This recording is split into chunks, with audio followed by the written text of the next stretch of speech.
Welcome to the lecture number 25 of Introduction to Software Engineering. In the previous lecture, we studied scheduling principles, timeline chart, and earned value analysis. In this lecture, we are going to study software risk, risk analysis, and risk triple M. Risk triple M stands for the risk mitigation, monitoring, and management. So let's start today's lecture. The first question which we will answer in this slide is what is risk? अगर मैं आप सबसे कहूँ कि आप brainstorm करें, सोचें कि रिस्क क्या है। रिस्क आम ज़ुबान में मैं एक खतरे को कह सकती हूँ या कोई भी नुकसान। अब इसकी एग्ज़ाम्पल क्या होगी? लेट्स से जब आप कार में बैठते हैं और ट्रैवल करते हैं तो सीट बेल्ट आप बांधते हैं। अब ज़रूरी नहीं कि सीट बेल्ट बांधने का मतलब ये है कि आपको कोई नुकसान पहुंच सकता है, लेकिन आप जो रिस्क है जिसमें ये शामिल है कि रोड पे कोई एक्सीडेंट हो सकता है, उस रिस्क से बचने के लिए आप सीट बेल्ट पहन लेते हैं। इसके अलावा इसकी एक और एग्ज़ाम्पल इस तरह से हो सकती है। अगर हम कोविड के टाइम से पहले की बात करें, क्योंकि अभी तो हमारे पास ऑनलाइन क्लासेस कंडक्ट हो रही हैं, इससे पहले जब मुझे ब्लड से मुझे अर्न करना है, अगर मुझे अर्न करना है तो इसके लिए मुझे जॉब की ज़रूरत है, तो इसके लिए मैं मुख्तलिफ यूनिवर्सिटीज़ में अप्लाई कर सकती हूँ।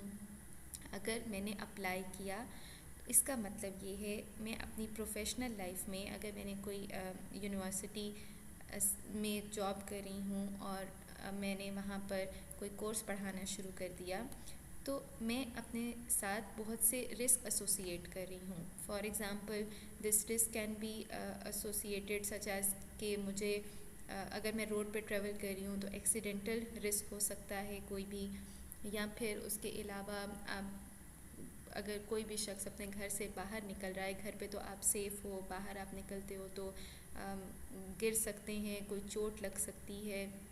तो ये वो तमाम रिस्क हैं जो कि पर्सनल या प्रोफेशनल लाइफ में इंक्लूड होते हैं। लेकिन इस पूरी स्टोरी का मतलब ये भी है कि रिस्क उठाए बगैर आप कोई भी काम नहीं कर सकते हो। देन एक और तरह की एग्ज़ाम्पल मैं आपसे डिस्कस करती हूँ which is related to the risk. अगर दो घर हैं, दो नेबर्स हैं जिनके बिल्कुल साथ साथ घर हैं, दोनों को मालूम है कि आज वेदर फोरकास्ट के मुताबिक शाम में बहुत तेज़ बारिश होगी। अब ये एक ऐसी चीज़ है, ये एक रिस्क है। किस तरह कि अब जो एक शख्स है या एक घर है वो ये एनालाइज़ करेगा कि रात को बारिश होगी, तो इसका मतलब ये है कि अगर छत पे कोई सामान पड़ा है, कोई फर्नीचर है, तो वो ख़राब हो सकता है। या फिर अगर बाइक या गाड़ी गैरेज में खड़ी है, लेट से वो ओपन है, तो उस पर बारिश का पानी पड़ेगा, वो ख़राब हो सकती है। अब ये वो रिस्क हैं जो कि इस सिनेरियो के साथ एसोसिएटेड हैं। इन रिस्क को ख़त्म करने के लिए क्या किया जाए? इन रिस्क को ख़त्म करने के लिए या तो आप अपने व्हीकल्स को कवर कर लोगे या फिर आप उन्हें ऐसी जगह पे शिफ्ट कर दोगे जहाँ पर शेड हो, जिस पे बारिश का पानी नहीं पड़े और वो ख़राब ना हो। और इवन जो छत पे फर्नीचर है उसे आप कहीं इसी जगह पे मूव कर दोगे जहाँ से वो बारिश का पानी पड़ने की वजह से ख़राब ना हो। अब एक घर ने क्या किया कि उस रिस्क को कंसीडर किया, जहन में रखा कि ये चीज़ें ख़राब हो सकती हैं बहुत तेज़ बारिश होने की वजह से, और उसका एक सलूशन जो है वो उसने उसको मॉनिटर किया, उसको मैनेज किया और उसका सलूशन के मुताबिक चीज़ों को एडजस्ट किया। अब लेट से अगर हम दूसरे घर की बात करें और उसको भी मालूम है, उनकी उस घर के रहने वाले लोगों को कि बारिश होगी, लेकिन उन्होंने किया कुछ नहीं। अब होगा क्या कि अगर वो कुछ भी नहीं करे, अपनी चीज़ों को मूव नहीं करे और या ड्यू टू सम इशू वो भूल जाते हैं, कोई भी मसला हो जाता है, तो वो बारिश का पानी पड़ने की वजह से उनकी चीज़ें ख़राब हो सकती हैं। इसलिए रिस्क क्या है और क्यों ज़रूरी है कि हम उसे मिटिगेट करें या उसे ख़त्म करें, उसे मॉनिटर करें, उसे मैनेज करें। ये सब चीज़ें हम आज के लेक्चर में स्टडी करेंगे। So let's start. The first question we have is what is risk. So इन तीनों एग्जाम्पल से आपको इतना आइडिया हो गया होगा कि रिस्क क्या है। इसे हम इस स्लाइड के मुताबिक स्टडी करें तो risk are potential problems that may affect the successful completion of a software project. जब हम रिस्क की बात करते हैं एक सॉफ्टवेयर डोमेन में या सॉफ्टवेयर एरिया में, तो यहाँ पर किसी भी सॉफ्टवेयर प्रोजेक्ट की सक्सेसफुल कंप्लीशन में जो प्रॉब्लम्स आती हैं वो सब रिस्क कहलाती हैं। Risk involve the uncertainty and the potential loss. ये अनसर्टन होते हैं, आपको अंदाज़ा नहीं होता कि एक रिस्क एग्जिस्ट कर रहा है। मोस्टली ऐसा होता है कि रिस्क अनसर्टन होते हैं और उनकी वजह से कोई ना कोई नुकसान हो सकता है। अब सॉल्व करने के लिए हम क्या करें? सॉल्व करने के लिए रिस्क एनालिसिस और मैनेजमेंट, ये दो स्ट्रैटेजीज़ हैं जो कि परफॉर्म की जाती हैं। ये दो स्ट्रैटेजी सॉफ्टवेयर टीम को हेल्प करती हैं कि वो रिस्क को अंडरस्टैंड करें और वो उसको मैनेज करें ताकि जो आपका सॉफ्टवेयर प्रोजेक्ट है वो टाइमली कंप्लीट हो सके। So before starting towards the risk analysis and risk management, let's study some concepts which are related to the risk. So we have two types of risk strategies. दो तरह की risk strategies involve होती हैं. The first type is reactive strategy and second type is proactive strategy. Reactive strategy का मतलब ये है कि it is very common, it is known as firefighting. पहले से आइडिया नहीं होता कि कोई रिस्क अकर करेगा, ये स्ट्रैटेजी अनसर्टन रिस्क के लिए है। Project team set resources aside to deal with the problems and team does nothing until a risk become a problem. Risk exist कर रहा है लेकिन जब तक वो एक प्रॉब्लम की शक्ल इख्तियार नहीं कर लेता या उसकी वजह से कोई काम स्टक नहीं हो जाता, डेवलपमेंट टीम या जो सॉफ्टवेयर टीम है वो कुछ भी नहीं करेगी। It does nothing. So this strategy is known as reactive risk strategy, जिसमें रिस्क अकर हो जाएगा उसके बाद उस पर काम किया जाएगा। और प्रोएक्टिव स्ट्रैटेजी का मतलब ये है कि रिस्क को अवॉइड करने के लिए शुरू ही से डिफरेंट प्लान्स एग्जीक्यूट किए जाते हैं ताकि स्टार्ट में ही कोशिश की जाती है कि रिस्क ना आए, आपके प्रोजेक्ट का हिस्सा ना बने। As it is written, team builds a plan to avoid risk if they can or minimize the risk if they turn into problem. अगर आप शुरू से एक चीज़ पे वर्कआउट करोगे तो पॉसिबिलिटी क्या होगी? पॉसिबिलिटी ये होगी कि या तो रिस्क अगर करेगा ही नहीं और अगर करेगा तो उसका जो इम्पैक्ट है वो बहुत कम होगा। There are different type of risk as well. The first type which is written here is project risk. अगर किसी प्रोजेक्ट में कोई रिस्क है तो इसका मतलब ये है कि वो प्रोजेक्ट प्लान को थ्रेटन कर सकता है। किस तरह?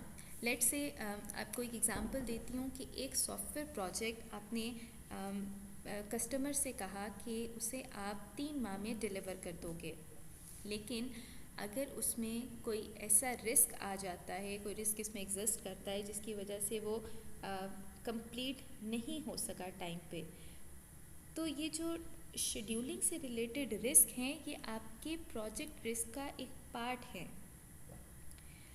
और ये प्रोजेक्ट रिस्क जब आएगा तो ये प्रोजेक्ट रिस्क बेसिकली आपके जो प्रोजेक्ट प्लान है अल्टीमेटली उसको इफ़ेक्ट करेगा। Then we can have the technical risk. Technical risk की वजह से क्या प्रॉब्लम्स आ सकते हैं? It threaten the product quality and the timeliness of the schedule. Technical risk में जो रिस्क इन्वॉल्व होंगे वो आपके इन्वायरमेंट से रिलेटेड होंगे, आपके टूल्स सॉफ्टवेयर इनसे रिलेटेड जो रिस्क हो सकते हैं वो सब टेक्निकल रिस्क कहलाते हैं। और टेक्निकल रिस्क भी अल्टीमेटली आपके शेड्यूल को और प्रोडक्ट की जो क्वालिटी है उसको इफ़ेक्ट कर रहे होंगे। Then we have the business risk. Business risk में क्या होगा? लेट्स से आपने एक प्रोडक्ट बनाई है और उस प्रोडक्ट की आपने मार्केट रिसर्च नहीं की। ये जब आप किसी भी प्रोडक्ट की मार्केट रिसर्च नहीं कर रहे, हो सकता है कि वो प्रोडक्ट पहले से ही एग्जिस्ट कर रही हो और आपकी प्रोडक्ट को कोई खरीदेगा नहीं, उसकी कोई सेल नहीं होगी, वो सेल नहीं होगा। तो होगा ये कि इस तरह की मार्केट रिसर्च की जब लैक आता है तो इस लैक को हम बिजनेस रिस्क पे मैप कर देते हैं। It threaten the viability of the software to be build, जिसमें मार्केट रिस्क आ जाएगा, स्ट्रेटेजिक रिस्क आ जाएगा, मैनेजमेंट रिस्क और बजट रिस्क। लेट से आपको एक प्रोजेक्ट बनाने के लिए जितना बजट रिक्वायर है आपने उससे कम कस्टमर से लिया है। अल्टीमेटली जो बजट चाहिए था उससे तो आपको कम मिला। अब कोई भी टीम से ख़ुद से तो पैसे नहीं उसमें ऐड कर सकता, तो फिर आपको जब अपने प्रोजेक्ट को कम कॉस्ट पे बनाना होगा तो वो एक बजट रिस्क जो है वो आपकी बिज़नेस वैल्यू में ऐड हो जाएगा। उसकी वजह से जो आपकी प्रोडक्ट बनेगी उसकी वायबिलिटी जो है वो इफ़ेक्ट होगी तो बिज़नेस रिस्क या बिज़नेस वैल्यू उसकी इफ़ेक्ट होगी। वो प्रोडक्ट एक मार्केट के लिए या एक बिज़नेस के लिए इतना फिजिबल साबित नहीं होगा। Also we have also categorized the risk in two forms. The first is known risk and the second is unknown risk. जिस तरह हमने शुरू में कहा कि रिएक्टिव स्ट्रैटेजी होती है और एक प्रोएक्टिव स्ट्रैटेजी होती है जो हम रिस्क को डील करने के लिए बनाते हैं। उसके बाद हमने 3 तरह के रिस्क टाइप डिफ़ाइन किए। इसके अलावा भी बहुत सी टाइप्स एग्जिस्ट करती हैं, but we studied the 3 main types and then we are particularly at this stage जहाँ पे हम 2 रिस्क की टाइप की बात करें कि कुछ रिस्क तो नोन होते हैं और कुछ अननोन होंगे। नोन रिस्क का मतलब क्या है कि अगर आपकी एक सॉफ्टवेयर डेवलपमेंट टीम है जिस पे आपने जिनको आपने कहा कि आप सॉफ्टवेयर डेवलप करोगे, लेकिन उसमें से 4 लोग ऐसे हैं जो कि जिनको मे बी कुछ अच्छी ऑफ़र्स आ रही हों और वो ये कंपनी छोड़ के किसी दूसरी कंपनी में चले जाते हैं। अब आपको मालूम है कि लैक ऑफ एम्प्लॉयज़ की वजह से आपके सॉफ्टवेयर प्रोडक्ट में रिस्क आएगा। एक पर्टिकुलर पैरामीटर की वजह से या किसी रीज़न की वजह से जब आपको मालूम हो कि आपके सॉफ्टवेयर प्रोजेक्ट में रिस्क आ सकता है तो इस तरह के रिस्क नॉन रिस्क होंगे। अब लेट से आपने एक सॉफ्टवेयर प्रोजेक्ट डेवलप करना है और कस्टमर ने आपसे कहा कि ये प्रोजेक्ट उसे पाइथन में चाहिए। आपके पास जो डेवलपमेंट टीम में लोग हैं दे आर गुड इन जावा या दूसरी लैंग्वेजेस में वो बेहतर प्रोडक्ट्स डेवलप करते हैं और उसमें उनकी एक्सपीरियंस है, उनके काम है, एक्सपर्टीज़ हैं। जिस टेक्नोलॉजी को उस टीम ने यूज़ नहीं किया या पहली बार यूज़ करेंगे या जो लैंग्वेज वो पहली बार इस्तेमाल करेंगे उसमें रिस्क होगा। तो ये जो नॉन रिस्क होते हैं ये आपके कुछ फैक्टर्स की वजह से एग्जिस्ट करते हैं, जैसे लैक ऑफ एम्प्लॉय हो गया या जिस तरह मैंने आपको एग्जांपल दी कि इनएक्सपर्टीज़ हो जाती हैं किसी भी टेक्नोलॉजी या लैंग्वेज से रिलेटेड एक पर्टिकुलर टीम में। लेट्स स्टडी नॉन रिस्क यहाँ पर किस तरह से डिफ़ाइन हुआ है। The predictable from careful evaluation of the current project plan and those extrapolated from past project experience. या तो पास्ट प्रोजेक्ट एक्सपीरियंस से हमें रिस्क पता होगा कि इस प्रोजेक्ट में रिस्क है, या फिर हम उसकी एक केयरफुल एवेल्युएशन करते हैं जिसकी वजह से हमें पता चल जाता है कि रिस्क इस प्रोजेक्ट का हिस्सा होंगे। और अननोन रिस्क किस तरह के होंगे कि कुछ प्रॉब्लम्स विदाउट वार्निंग एग्जिस्ट करने लगती हैं, मतलब you do not know the reason from the beginning, लेकिन ये प्रॉब्लम सॉफ्टवेयर में अकर कर सकती है। सो अब रिस्क को किस तरह से हैंडल किया जाता है सॉफ्टवेयर प्रोजेक्ट्स के अंदर। इसमें रिस्क एनालिसिस का एक पूरा फेज़ है जो कि परफॉर्म किया जाता है, जिसकी वजह से रिस्क को जिसमें स्टार्ट से एंड तक आप रिस्क को डील कर सकते हो। द फर्स्ट स्टेप से इसके 4 स्टेप्स हैं रिस्क एनालिसिस के। The first step is risk identification. सबसे पहला पॉइंट रिस्क को आइडेंटिफाई करना। Second point risk projection. Risk projection का मतलब ये है कि अब जो रिस्क एग्जिस्ट कर सकता है, जो आइडेंटिफाई किया है, उसका लाइक्लीहुड क्या होगा, उसका इम्पैक्ट क्या होगा। अब हमने उस रिस्क को प्रोजेक्ट करना है, और जब रिस्क प्रोजेक्शन हो गई तो हम रिस्क असेसमेंट करेंगे। रिस्क असेसमेंट का मतलब ये है कि अगर वो रिस्क आपके सिस्टम में आ जाता है, उसका पार्ट बन जाता है, एक प्रॉब्लम क्रिएट हो जाती है, तो अब हम उस रिस्क को किस तरह से असेस करेंगे। असेस करने के बाद लास्ट पॉइंट पे जो प्रॉब्लम क्रिएट हो चुकी है उसे मैनेज किया जाता है, उसे सॉर्ट आउट किया जाता है। इन चारों फेजेस को हम वन बाय वन स्टडी करते हैं नेक्स्ट स्लाइड में। So the first step is risk identification. Risk को जब हम आइडेंटिफाई करेंगे तो किस तरह से आइडेंटिफाई किया जाए।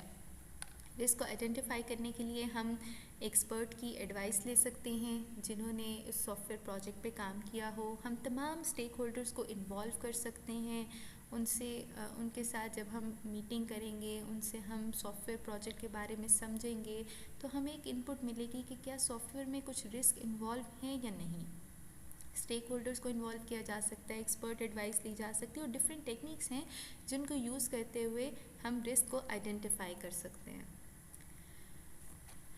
जब हम रिस्क को आइडेंटिफाई करते हैं तो हम किस चीज़ को टारगेट करते हैं, वो है प्रोडक्ट स्पेसिफिक रिस्क जो हैं वो रिस्क आइडेंटिफिकेशन में आइडेंटिफाई किए जाते हैं। The project plan and software statement of scope are examined to identify any special characteristic of product that may threaten the project plan. और इसके लिए हम इनपुट कहाँ से लेते हैं?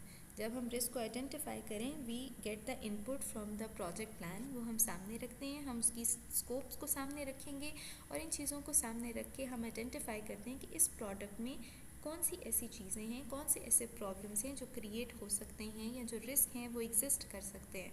हम उन रिस्क को आइडेंटिफाई करते हैं और वो रिस्क जो कि एक प्रोडक्ट से रिलेटेड हो सकते हैं वो प्रोडक्ट का साइज़ है, कस्टमर कैरेक्टरिस्टिक्स हैं, डेवलपमेंट इन्वायरमेंट है और टेक्नोलॉजी है।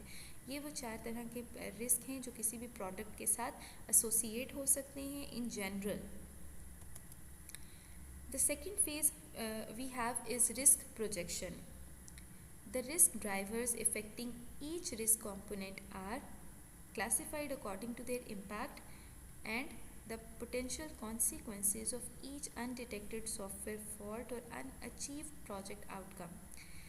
जब हम रिस्क को प्रोजेक्ट करते हैं तो दो चीज़ें इम्पॉर्टेंट हैं जिनको आपको समझना होगा। एक तो इस प्रोजेक्ट रिस्क का इम्पैक्ट है। द फर्स्ट थिंग इज़ कि हम इम्पैक्ट देखेंगे और दूसरी चीज़ हम उसका कॉन्सिक्वेंस एनालाइज करेंगे कि क्या लाइकलीहुड होगा या क्या कॉन्सिक्वेंसेस होगा किसी भी सॉफ्टवेयर फॉल्ट का अगर तो वो अकर करता है। अब रिस्क इम्पैक्ट आप देख रहे हो स्लाइड में, आपको 4 टाइप्स ऑफ रिस्क इम्पैक्ट नज़र आ रहे हैं। नेग्लिजिबल यानी जो कि ना होने के बराबर है, जिसे हम नज़रअंदाज कर सकते हैं। मार्जिनल, जिसकी वजह से बहुत थोड़ा सा इफ़ेक्ट होगा आपके सॉफ्टवेयर में।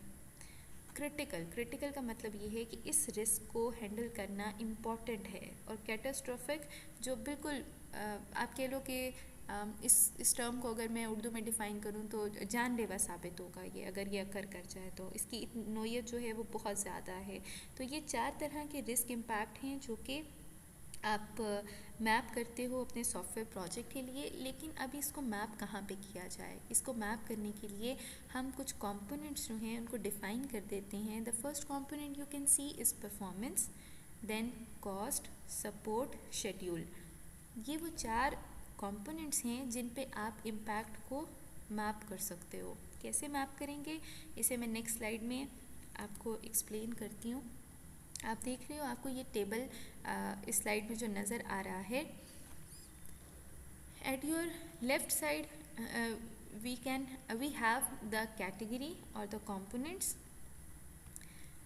इसमें आपको जो इम्पैक्ट कैटेगरी नज़र आ रही है वो यहाँ पे लिखी है आपके लेफ़्ट साइड पे, और जो कंपोनेंट्स हैं वो आपको ऊपर टॉप पे नज़र आ रहे हैं, परफॉर्मेंस, सपोर्ट, कॉस्ट और शेड्यूल। लेट्स से एक रिस्क जो है वो उसका इम्पैक्ट कैटास्ट्रॉफिक है। क्यों? क्योंकि it has the failure to meet the result in mission failure. कि कोई ऐसा प्रोजेक्ट आपने जब आप इम्प्लीमेंट कर रहे थे तो जो रिज़ल्ट्स आने चाहिए थे उसके अकॉर्डिंग रिज़ल्ट नहीं आ रहे। आज जब उसके अकॉर्डिंग रिज़ल्ट नहीं आ रहे तो इससे परफॉर्मेंस पे भी इफ़ेक्ट आएगा, सपोर्ट पे भी इफ़ेक्ट आएगा, इवन कॉस्ट और शेड्यूल भी कॉस्ट भी ज़्यादा होगी और शेड्यूल में भी डिलेस आएंगे। अगर ये सब चीज़ें अकर कर रही हों तो इसका मतलब ये है कि जो आपका रिस्क है उसका इम्पैक्ट कैटास्ट्रॉफिक है। इसको आपको एट हाईएस्ट प्रायोरिटी डील करने की ज़रूरत है, मैनेज करने की ज़रूरत है। इसी तरह जब आप नेक्स्ट स्लाइड में आप देख रहे हो कि आपको मार्जिनल और नेग्लिजिबल इस तरह के रिस्क इम्पैक्ट की भी कुछ एग्जांपल्स नज़र आ रही हैं। अगर हम नेग्लिजिबल की बात करें तो यहाँ पर आप देख रहे हो कि परफॉर्मेंस सपोर्ट को अगेन ये इस तरह से डिफ़ाइन करे, the failure to meet the requirement would create inconvenience और नॉन ऑपरेशनल इम्पैक्ट। अगर तो जो कस्टमर ने हमें रिक्वायरमेंट दी हैं उसकी वजह से हम जो उसको हम फुलफ़िल नहीं कर पा रहे, जो एक सॉफ्टवेयर टीम है, तो उसकी वजह से एक इनकन्वीनियंस और नॉन ऑपरेशनल इम्पैक्ट क्रिएट होगा। लेकिन ये एक ऐसा रिस्क है जो कि नेग्लिजिबल है, जिसे अवॉइड किया जा सकता है, जिसकी वजह से माइनर कॉस्ट और शेड्यूल चेंजेस एक्सपेक्ट किए जा सकते हैं कि अकर हो सकते हैं आपके सॉफ्टवेयर में। और इस रिस्क को कस्टमर के साथ कम्युनिकेशन करके फौरी तौर पे ख़त्म किया जा सकता है, या उन रिक्वायरमेंट्स को रिफ़ाइन किया जा सकता है, इन रिक्वायरमेंट्स पे मज़ीद काम किया जा सकता है। Once we are done with risk identification, हमने रिस्क को आइडेंटिफाई कर लिया, हमने उसके बाद रिस्क को उसका इम्पैक्ट देखा है। सेकंड स्टेप में रिस्क प्रोजेक्शन पे हमने कुछ उसकी डिटेल स्टडी की है। अब हम थर्ड फेज़ में आ जाते हैं रिस्क एनालिसिस के, जो कि रिस्क असेसमेंट को डिफ़ाइन कर रहा है। अब रिस्क असेसमेंट का क्या मतलब है? It define the referent levels for each project risk that can cause the project termination.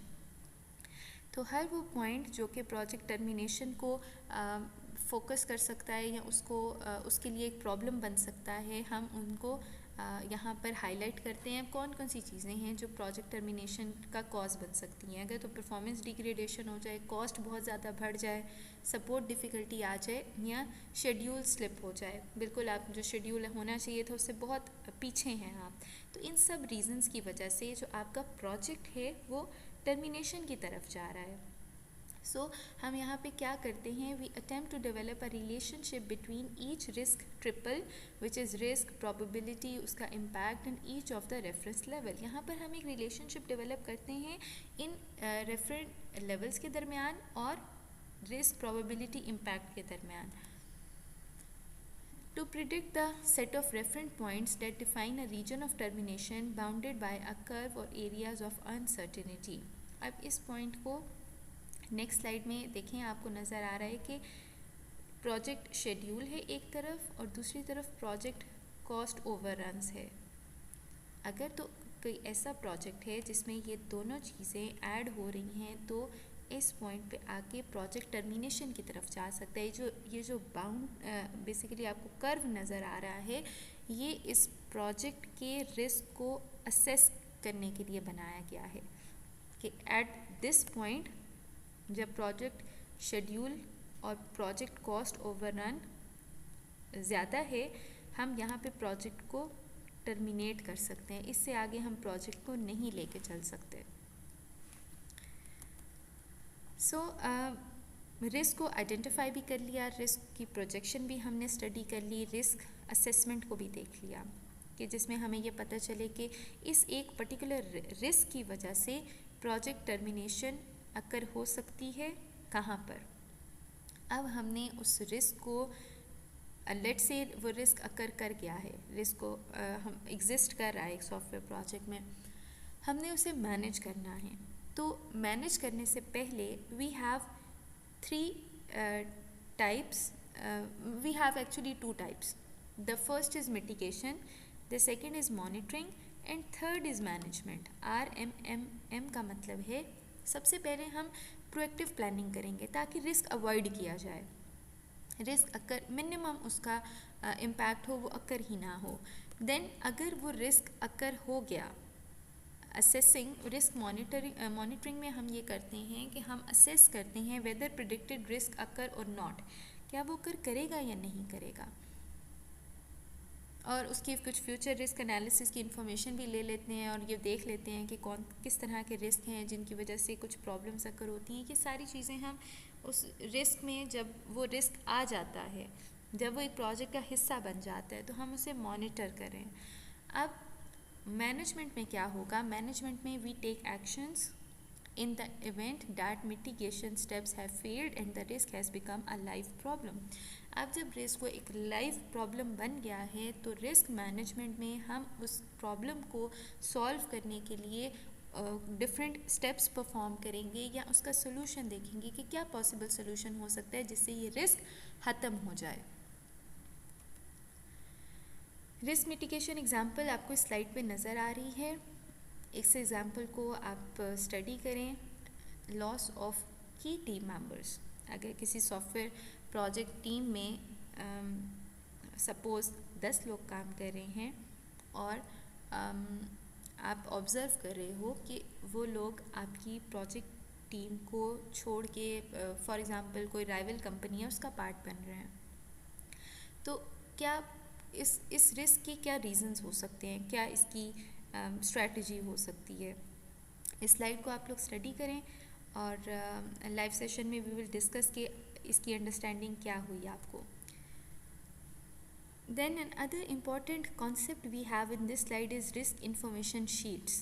risk information sheet इसलिए बनाई जाती है ताकि आप रिस्क को डॉक्यूमेंट कर सकें, ताकि ये पता चले कि कौन सा रिस्क था, किस शख्स को वो रिस्क असाइन हुआ, किसने ओरिजिनेट किया, उसकी सब इंफॉर्मेशन जो है वो रिस्क इंफॉर्मेशन शीट में पुट कर दी जाती है और उसको डॉक्यूमेंट किया जाता है।